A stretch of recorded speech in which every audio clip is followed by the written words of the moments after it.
Et c'est la 50e vidéo de la chaîne Spider-Man, Spider-Man.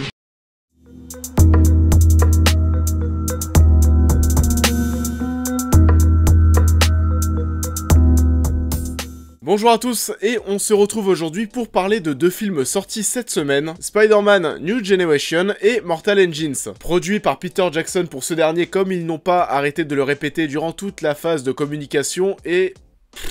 on en reparlera plus tard. On va commencer par Spider-Man parce que j'ai envie de commencer par Spider-Man, que j'ai d'ailleurs été voir avec quelques abonnés que j'embrasse suite à une annonce Twitter. Forcément, ça a fini au McDo. Spider-Man Into the Spider-Verse, dans son titre original, est un film mettant en avant le personnage de Miles Morales, un adolescent de Brooklyn qui, comme Peter Parker, va se faire mordre par une araignée et va obtenir de nouvelles capacités physiques jusqu'à devenir lui-même Spider-Man. Quand je vous dis qu'on met en avant enfin le personnage de Miles Morales, c'est parce que ce teasing dure depuis très longtemps. Que ce soit dans Spider-Man Homecoming avec Donald Glover, évoquant son neveu qui n'est autre que Miles Morales comme nous le découvrirons plus tard dans une scène coupée. Ou encore le jeu sur PS4 où nous allons suivre le personnage jusqu'à l'obtention de ses pouvoirs, mais sans jamais l'interpréter en tant que Spider-Man. Il a même été question avant que Peter Parker rejoigne le MCU que ce soit plutôt Miles Morales qui soit à sa place. Au final ça s'est pas fait mais je pense que ça viendra un jour. Et j'aime cette nouvelle version de Spider-Man. Que ce soit le personnage lui-même, mais aussi son costume que je trouve ultra stylé. Du coup ouais, Spider-Man Into the Spider-Verse est la première œuvre vidéoludique et cinématographique à mettre en avant le personnage de Miles Morales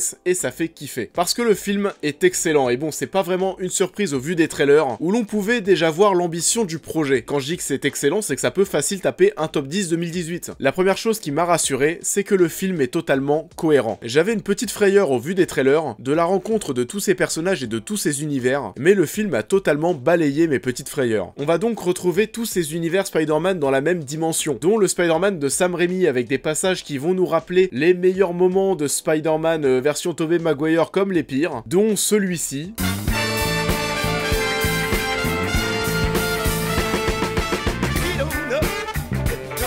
Et ouais, Sony se troll eux-mêmes. Je vais commencer avec quelques points négatifs. Déjà de 1, je suis pas sûr que ce soit la meilleure façon de faire découvrir Spider-Man et son univers à des enfants. C'est pas vraiment un point négatif d'ailleurs, c'est même plutôt une remarque. Il y a quand même un côté assez mature, mais surtout un gros côté méta. Si vous ne connaissez rien à l'univers de Spider-Man, je pense que pour un gosse ou même quelqu'un d'autre, qu'importe, je pense qu'on peut très vite se retrouver paumé. Ça part quand même dans tous les sens, avec toutes ces dimensions qui se rejoignent, même si le film fait très bien ce qu'il a à faire. C'est pour ça que je parle plus de remarques que de points négatifs. Il y a aussi pas mal de petites références qui sont placées au second plan qui, elles, pour le coup, ne gêneront pas les gens qui ne connaissent pas trop l'univers de Spider-Man. Je pense par exemple au costume de Spider-Man PS4 qui apparaît dans le film. Point négatif par contre, l'un des seuls, le film aurait pu clairement se reposer sur Peter Benjamin Parker, Gwen Stacy et Miles Morales. Il n'y avait pas forcément besoin de tous ces autres Spider-Man, le Spider-Man noir, le Spider-Man manga et le Spider-Man Spider-Cochon. En plus de ça, à chaque fois, ça rajoutait ces petites animations pour présenter l'un après les autres tous les personnages, qui sont drôles mais qui commence à être un poil répétitive à la fin. Et en plus de ça, je pense que l'on pourrait retirer 10 minutes au film. On a quelques petites longueurs, peut-être dues à l'introduction de ces personnages supplémentaires. Après, je comprends le but qui est de nous montrer l'étendue de tous ces univers Spider-Man qui sont disponibles. Et ça montre aussi tout le champ des possibles qu'a Sony entre les mains pour pouvoir préparer les suites. Enfin voilà, rien de bien méchant, le film passe très bien. Première chose qui va attirer notre attention, le style d'animation choisi. Et j'avoue que j'avais rarement vu ça. C'est super bien foutu, même si au tout début du film, on a 2-3 mouvements de caméra qui sont un petit peu saccadés. Du coup, j'avais un peu peur pour le reste du métrage, mais que dalle. Le tout est vraiment très fluide, et quand on voit tout ce qui se passe à l'image, ça en devient vraiment impressionnant. Je me suis demandé pendant tout le film si c'était de la 2D ou de la 3D, j'ai essayé de trouver des making-of, j'ai rien trouvé. S'il y a des animateurs ou des graphistes parmi vous, n'hésitez pas, dites-moi ce que vous en pensez. Pour ma part, j'ai eu l'impression que c'était des personnages en 3D qui se baladaient dans des décors en 2D. À confirmer. En tout cas, oui, le film est visuellement bluffant. Et rien que pour son originalité, je vous pousse à aller le voir en salle. Il y a des images absolument magnifiques et je pense à tous ces plans où on pouvait voir 3 ou 4 rues différentes dans la ville avec toutes ces petites voitures qui se baladaient. C'est super coloré, c'est super agréable visuellement et ça en jette. Et en plus de ça, le film est aussi très bien écrit et est très drôle. Et c'est genre pas lourd du tout, c'est vraiment drôle. Et tout cet humour fonctionne bien grâce à 2 choses. Déjà de 1, les personnages et leurs relations entre eux qui sont très bonnes. Par exemple, la relation entre Miles et son oncle avec toutes ces blagues où son oncle lui apprend à poser les mains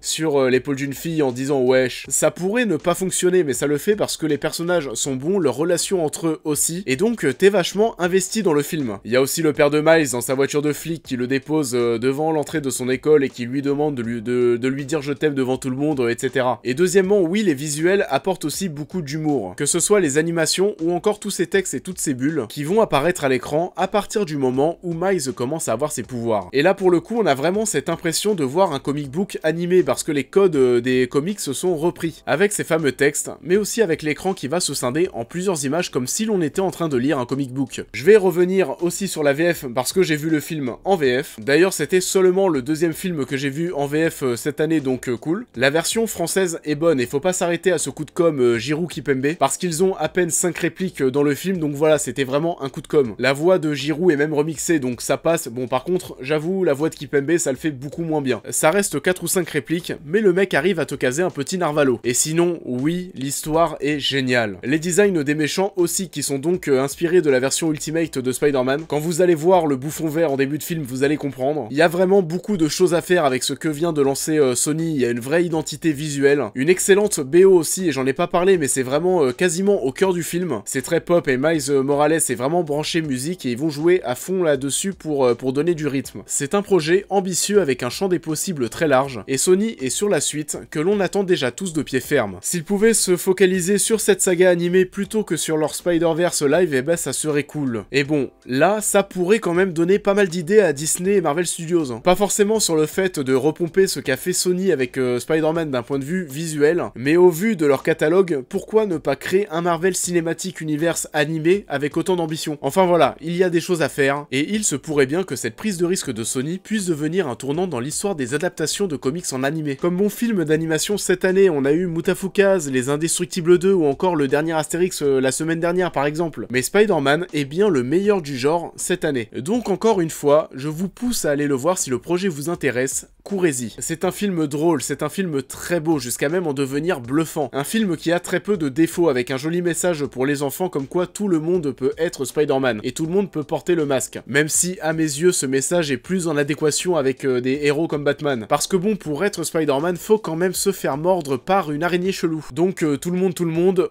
Ouais. On passe maintenant à Mortal Engines. Mortal Engines est un film réalisé par Christian Rivers et produit par Peter Jackson. Le film est porté par ce trio d'acteurs et est produit par Peter Jackson. L'intrigue du film se déroule des centaines d'années après qu'un événement apocalyptique a détruit la Terre. Les villes deviennent mobiles et cherchent à se rouler dessus pour survivre ou obtenir de plus en plus de pouvoir. Et le film est produit par Peter Jackson. J'insiste dessus parce que toute la com s'est essentiellement basée dessus depuis le tout début. Et j'ai horreur de ça. J'ai jamais aimé qu'on communique sur un film en parlant de son producteur, ou que ce film est fait par les producteurs de tel ou tel film. C'est surtout de la com, et vraiment la plupart du temps ça ne sert à rien. On a souvent ça dans le genre du cinéma d'horreur épouvante, avec toutes ces affiches où on va te dire que c'est fait par les producteurs de Paranormal Activity et d'Insidious. Et bon là je m'écarte un petit peu, mais l'idée est la même. Quand on parle des producteurs pour vendre un film, et bah ça sent pas forcément bon à mes yeux. Il y a même quelques jours on essayait de nous vendre Robin des Bois sur Allociné en nous disant que c'était la dernière production de DiCaprio. Sérieusement. Pour Mortal Engines, néanmoins ça reste un poil différent, parce que Peter Jackson et les scénaristes des films Le Seigneur des Anneaux et Le Hobbit ont écrit le scénario. Et c'est là où j'ai un problème parce que le projet avait quand même l'air vachement ambitieux. Il l'est bien entendu, mais on se retrouve aujourd'hui avec un truc... pas bien. Mais bon, c'est produit par Peter Jackson. Alors attention, tout n'est pas à jeter non plus. Au niveau du concept de l'univers, il y a un truc. On se retrouve aujourd'hui dans une ère post-Mad Max Fury Road et c'est pas étonnant de voir des projets de films post-apocalyptiques avec autant d'ambition. Et original en plus, c'est pas tous les jours qu'on voit des villes géantes rouler. C'est pas forcément un film joli à voir, on n'est pas sur des décors aussi agréables visuellement que Mad Max Fury Road. On est dans un univers, ouais, assez dégueu où la survie se fait ressentir. C'est assez sombre, c'est sale, c'est boueux. En fait, c'est à l'image de la grosse cicatrice qu'a l'héroïne sur son visage, c'est pas forcément ultra agréable à regarder, mais c'est en accord avec tout le reste, c'est pas beau, c'est l'univers, mais c'est comme ça. On a aussi par contre une sympathique ville flottante qui m'a forcément rappelé BioShock Infinite, et je casse ça la gratos parce que ce jeu est trop bien. D'ailleurs, en revenant sur le côté boueux, on a ces passages où les héros vont se retrouver, vous savez, à terre en train de marcher dans les traces des villes géantes, et ils sont donc un peu bloqués parce que les villes sont lourdes et creusent en quelque sorte des chemins de trous. Enfin bon, pour ceux qui ont vu le film, vous savez de quoi je parle, et ça c'était très bien trouvé. Mais bon, pas grand chose de ouf à retenir, on passe aux points qui font un peu plus grincer les dents. Et bon là, on est obligé de s'arrêter sur l'écriture, les personnages, le scénario, et... je sais pas ce qui s'est passé. En soi, on a très peu de personnages principaux et secondaires, mais ils sont tous très mal branlés, que ce soit eux ou leur relation. La relation d'Esther et Tom, les deux personnages principaux, et cette petite romance qui va commencer à se créer, non. Hugo Weaving qui est méchant parce qu'il faut un méchant, mais en soi, tu sais pas trop pourquoi. On a des personnages qui ne servent à rien, qui vont disparaître du film pour revenir à la fin. Je pense à la blonde, là, celle qui joue la fille d'Hugo Weaving. Toute l'intrigue entre Esther et le personnage avec ses yeux verts qui est totalement dispensable. Le film est déjà long, tu le sens passer, et je trouve que cette intrigue était en trop. Elle est pas forcément mauvaise, mais elle tombe un petit peu comme un cheveu sur la soupe. On va se taper des flashbacks pour nous raconter leur passé et l'origine de leur histoire, mais ça ne fait que ralentir l'avancée dans le déroulement de l'histoire. Donc ouais, les personnages, non, le déroulement logique de tout ce qui se passe à l'image, non, le coup de la clé USB à la fin, mais non. Je vais pas spoiler, mais putain de facilité scénaristique, c'est incroyable. Autant vous dire qu'avec tout ça, je me suis quand même royalement embêté devant Mortal Engines. Pourtant, c'est dommage parce que le début est bien. L'action est mise en scène de manière intéressante en jouant sur les différentes échelles, les différences de taille entre les villes. Elle présente l'univers de belle manière et aussi tout ce côté survie, recherche du pouvoir. Mais ensuite, le titre apparaît et puis plus rien. On a aussi une petite apparition en tout début de film des mignons les mignons de Moi Moche et Méchant sous forme de statues. À ce moment, je me suis dit que ça pouvait être sympa, que ça pouvait être marrant comme univers si on pouvait retrouver des reliques de la pop culture actuelle dans Mortal Engines. Donc des dizaines et des dizaines d'années, voire même des centaines d'années après notre ère. Mais non, on voit les mignons et puis plus rien, je ne sais pas. Ah si, et sinon au niveau du scénario, on a des choses qui se rapprochent beaucoup de Star Wars et c'est un peu déroutant. Et pour aider le tout, Mortal Engines devrait être un bel échec au box-office. Pour la simple et bonne raison que le film a, à mes yeux, pas vraiment de cible. Ce que je veux dire par là, c'est qu'on est dans un délire mi-teenage movie, mais quand même avec une touche assez mature et sombre. Mais je vois pas le film intéresser les jeunes comme avait pu le faire la saga Le Labyrinthe par exemple, et je le vois pas non plus toucher de ouf un public mature parce que teenage movie. Vous l'avez compris, je ne vous conseille malheureusement pas Mortal Engines. C'est long, pas intéressant, mal foutu niveau scénario et personnages malgré un concept fort sympathique, original, et quelques visuels et effets spéciaux plutôt réussis. Cette semaine, foncez plutôt sur Spider-Man et foncez même sur Spider-Man jusqu'à la fin de l'année parce que le film en vaut le coup d'œil. Et c'est la fin de cette double critique. N'hésitez pas à liker la vidéo comme d'habitude avant de vous en aller, et pour les nouveaux, n'oubliez pas de vous abonner. Dites-moi dans les commentaires ce que vous avez pensé de ces deux films, et quant à nous, on se retrouve la semaine prochaine pour parler du plutôt attendu Aquaman, qui sera un film plutôt important parce qu'il se doit de relancer cet univers d'ici. On en parlera la semaine prochaine, donc salut à tous.